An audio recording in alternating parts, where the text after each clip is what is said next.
What do you find is your best advice for setting these real-world goals for businesses or nonprofit organizations? Yes, you're right, Stephanie. That's the first step because the goals are what really drive the next steps that need to happen with marketing.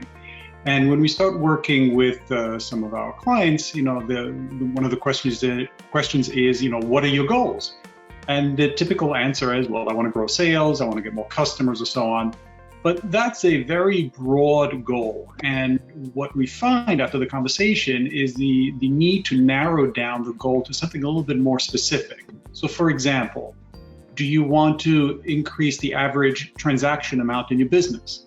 Do you want to introduce a new product line or service line? Do you want to improve or change or build a website?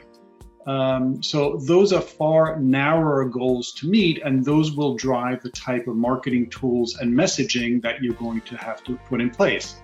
So for example, if you are a jewelry store, for example, and you want to introduce a new jewelry designer, you need to figure out the combination of marketing tools that integrate together that help you reach that goal.